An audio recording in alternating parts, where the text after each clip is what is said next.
കേരളത്തിന്റെ ഒരു അവസ്ഥയെ ദൈവത്തിന്റെ നാടാണെന്നാ പേര്. താമസിക്കുന്ന മുഴുവൻ സാത്താന്മാരും. എന്ത് പറ്റി തോമസേ? ഇന്നത്തെ കണ്ടില്ലേ?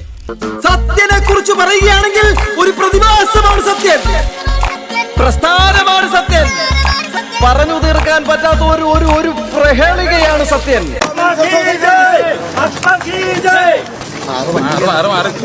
നടിയെ ആക്രമിച്ച കേസിലെ പ്രതി പൾസർ സുനി അല്പം മുമ്പ് ജയിലിൽ നിന്ന് പുറത്തിറങ്ങി. ചേട്ടായി മന്ത്രി വന്നോ? മന്ത്രിയല്ല, മദനകുമാരൻ.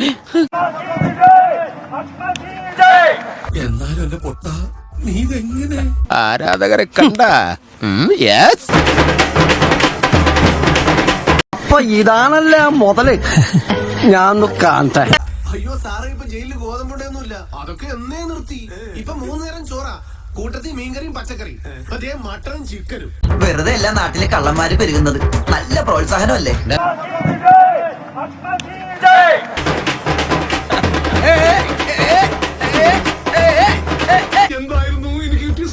എന്തായാലും ഞങ്ങള് നോട്ടീസ് എടുക്കാനിരിക്കണായിരുന്നു. ഇനിയിപ്പോ അതിന്റെ ആവശ്യമില്ലല്ലോ. ജയിലിൽ നിന്ന് പുറത്തിറക്കുന്ന ആ രംഗം കണ്ട് കോരിത്തരിച്ചു പോയിട്ടുണ്ടാകണം കേരളം. വരച്ച കോലുകൊണ്ട് എന്റെ നിറയെ വരച്ചാൽ മതിയായി. കാരണം ഒരു ക്രിമിനലിന് വലിയ സ്വീകരണമാണ് ജയിലിന് പുറത്ത് ഒരുക്കിയിരിക്കുന്നത്. ഓ, അതിലൊന്നും വലിയ കാര്യമില്ല. ഗാന്ധിജി വരെ ജയിലിൽ കിടന്നിട്ടുണ്ട്. അതെ, ഗാന്ധിജി ജയിലിൽ കിടന്നതേ ബ്രിട്ടീഷുകാരുടെ ബാത്റൂമിൽ ഇതാണ് സാറേ കേരളത്തിന്റെ ഒരു സ്റ്റൈല്. റിസ്ക് എടുക്കുമ്പോ റിസൾട്ടും കിട്ടും. ക്രിമിനൽ കേസ് പ്രതികൾക്ക് ഇങ്ങനെയോ സ്വീകരണം നൽകേണ്ടത്?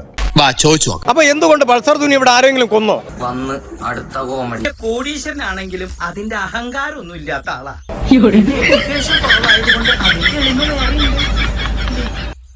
ആളെയും പൾസർ തുനി കൊന്നിട്ടില്ല.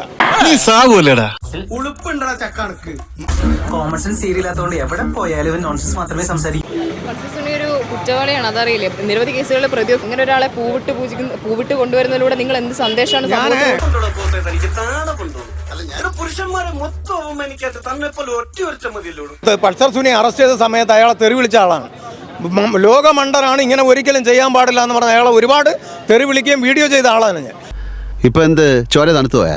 7.5 വർഷം ഒന്ന് ജനത്തിനറിയണ്ടേ, നമുക്കറിയണ്ടേ ഇയാൾ തെറ്റ് ചെയ്തോ ഇല്ലയോ എന്ന്. കോടതിയാണ് തീരുമാനിക്കേണ്ടത്.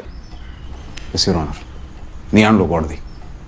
ഓടാമേര് കുറ്റവിമുക്തനായിട്ടില്ല. അങ്ങനെ ഒരാൾക്ക് പൂവിട്ട് നിങ്ങൾ സ്വീകരിക്കാന്ന് പറയുന്നത് തെറ്റല്ലേ? പറഞ്ഞത് കേട്ടോടാ, അന്തസ് വേണോടാ, അന്തസ്. ഞാനെന്താ പറയണോന്ന് വിചാരിച്ചല്ലോ, കഞ്ഞു കുടിച്ചോണ്ടിരിക്കും. എല്ലാവർക്കും എല്ലാം കിട്ടിയല്ലോ, ഇനി ഒരു പരാതിയില്ലല്ലോ.